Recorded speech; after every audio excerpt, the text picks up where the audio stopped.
Sahabat Fresh Juice, dimanapun Anda berada, saya Yofi dan Natasha. Sesaat lagi kita akan mendengarkan renungan Fresh Juice Selasa, 25 Agustus 2026 yang akan dibawakan oleh Father Roni Luni dari Sabah, Malaysia. Selamat mendengarkan.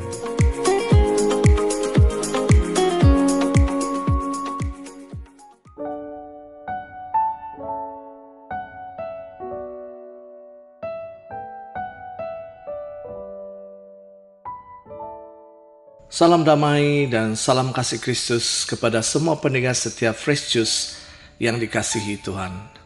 Renungan kita pada hari ini diambil daripada Injil Matius bab 23 ayat 23 sehingga 26. Oleh itu marilah kita mempersiapkan diri dan hati kita dengan hening seketika untuk mendengar dan menerima kabar sukacita Tuhan melalui pewartaan firman-Nya. Pada waktu itu Yesus bersabda, "Celakalah kalian hai ahli-ahli Taurat dan orang-orang Farisi. Hai kamu orang-orang munafik, sebab persepuluhan dari selasi, adas manis dan jintan kamu bayar, tetapi yang terpenting dalam hukum Taurat kamu abaikan, yaitu keadilan, belas kasihan dan kesetiaan. Yang satu harus dilakukan dan yang lain jangan diabaikan. Hai kalian pemimpin-pemimpin buta, nyamuk kamu tepiskan dari dalam minumanmu, tetapi unta yang di dalamnya kamu telan. Celakalah kamu hai ahli-ahli Taurat dan orang-orang Farisi. Hai kalian orang-orang munafik, sebab cawan dan pinggan kamu bersihkan sebelah luarnya, tetapi sebelah dalamnya penuh rampasan dan kerakusan. Hai orang Farisi yang buta, bersihkanlah dahulu sebelah dalam cawan itu, maka sebelah luarnya juga akan bersih." Injil Tuhan. Saudara-saudari yang dikasihi Tuhan, ada satu perkara yang mungkin biasa dalam kehidupan seorang padri atau romo. Selepas misa atau selepas pelayanan di kampung, umat akan berkata, "Romo," ataupun "Father, mari minum dulu." Kadang-kadang kopi, kadang-kadang teh yang dihidangkan. Dan biasanya umat akan mencari gelas atau cawan yang paling cantik untuk romo ataupun padri. Kalau ada cawan yang sudah lama, ada kesan kopi sedikit, itu pasti bukan untuk romo atau padri. Mereka akan mencari cawan yang cantik. Tetapi bayangkan, kalau satu hari umat memberikan saya satu cawan yang sangat cantik, di luarnya bersih, berkilat, mungkin ada gambar bunga dan tulisan "God bless you Father." Saya pun senang hati. Tetapi apabila saya melihat ke dalam cawan itu, rupanya masih ada sisa kopi semalam dan mungkin sudah berbau sedikit. Saya rasa saya tidak akan berkata, "Tidak Pak, yang penting luarnya cantik." Pasti saya akan berkata, "Tolong cuci dulu bahagian dalam cawan ini." Nah, saudara-saudari, perkara yang sederhana ini sebenarnya sangat dekat dengan Injil hari ini. Yesus berkata, "Bersihkanlah dahulu sebelah dalam cawan itu, supaya sebelah luarnya juga menjadi bersih." Kadang-kadang saya sebagai seorang padri pun boleh jatuh dalam perkara yang sama.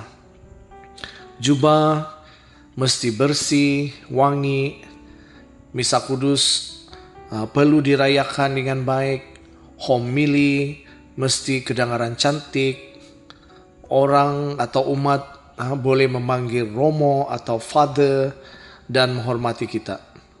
Tetapi Tuhan tidak berhenti melihat jubah yang saya pakai. Tuhan melihat ke dalam hati saya. Adakah di dalam hati seorang padri, romo itu masih ada kasih kepada umat? Atau sudah banyak rungutan? Adakah saya melayani karena mencintai Tuhan? Atau karena mau dihargai? Adakah saya masih mempunyai belas kasihan kepada orang yang susah dan miskin? Atau saya mulai cepat marah dan menghukum? Dan sebenarnya bukan romo atau padri saja. Kita semua mempunyai bagian luar yang orang nampak dan bagian dalam yang hanya kita dan Tuhan tahu. Saudara-saudari, daripada gambaran cawan tadi, Yesus membawa kita kepada sesuatu yang lebih dalam, yaitu keadaan hati kita. Yesus menegur orang Farisi bukan karena mereka tidak beragama. Mereka sebenarnya sangat rajin melaksanakan kewajiban agama. Masalahnya ialah mereka begitu teliti dengan perkara-perkara luaran sehingga melupakan perkara yang paling penting, yaitu keadilan, belas kasihan, dan kesetiaan. Dan bahaya ini juga boleh berlaku kepada kita. Jangan sampai kita sibuk dengan perkara Tuhan, tetapi kehilangan hati Tuhan.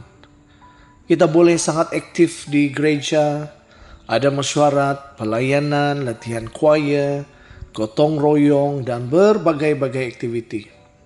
Semua itu bagus, semua itu baik. Tetapi pertanyaannya ialah, adakah semakin banyak kita melayani, semakin banyak juga kasih dalam hati kita? Kalau semakin aktif, tetapi semakin mudah kita marah, semakin suka bergosip, suka mengumpat, semakin susah mengampuni dan semakin kuat mencari kesalahan orang lain, mungkin ada sesuatu yang perlu dibersihkan dalam hati kita. Jangan sampai kita sibuk bekerja untuk Tuhan, tetapi perlahan-lahan kehilangan hati Tuhan. Sebab bagi Yesus, pelayanan bukan hanya tentang apa yang kita buat, tetapi juga dengan hati bagaimana kita melakukannya. Yesus menyebut 3 perkara penting, yaitu keadilan, belas kasihan, dan kesetiaan. Keadilan berarti jangan pilih kasih. Jangan hanya baik kepada orang yang baik kepada kita. Jangan hanya mendengar orang yang kita suka. Belas kasihan berarti kita belajar memahami kelemahan orang lain. Kadang-kadang seseorang tidak datang membantu bukan karena dia malas. Mungkin dia sedang menghadapi masalah yang kita tidak tahu. Kadang-kadang orang yang kasar sebenarnya sedang membuat luka yang berat. Sebab itu sebelum menghukum, belajarlah memahami.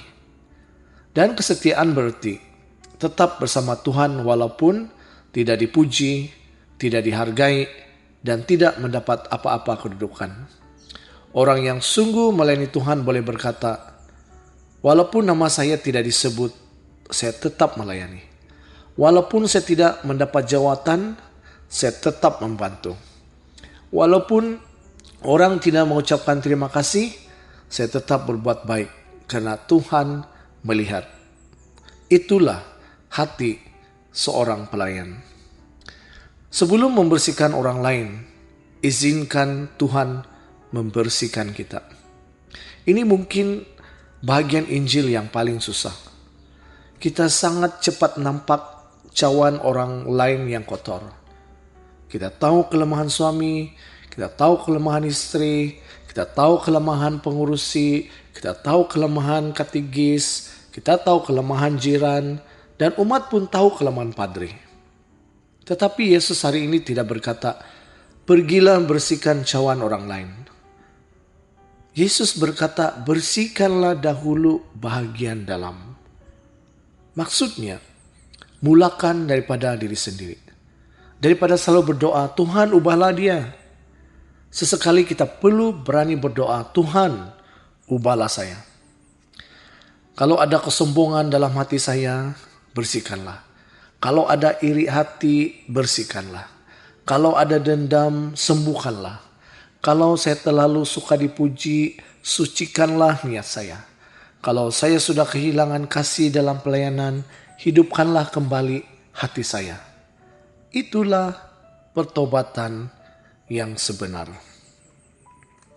Saudara-saudari yang dikasihi, mungkin hari ini Tuhan tidak meminta kita melakukan sesuatu yang besar.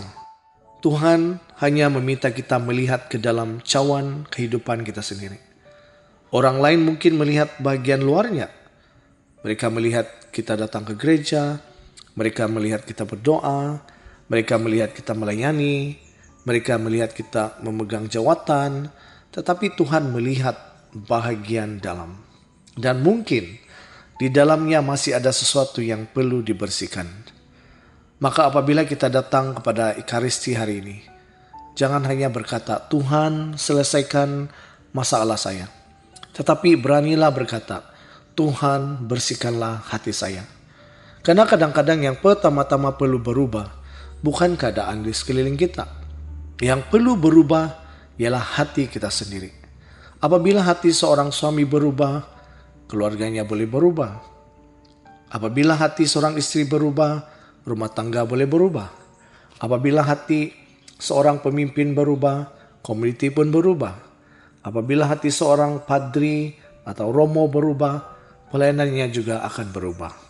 Dan apabila hati seluruh umat berubah, gereja bukan hanya akan melihat hidup karena banyak aktiviti, tapi benar-benar hidup karena ada kasih Kristus di dalamnya. Marilah kita berdoa.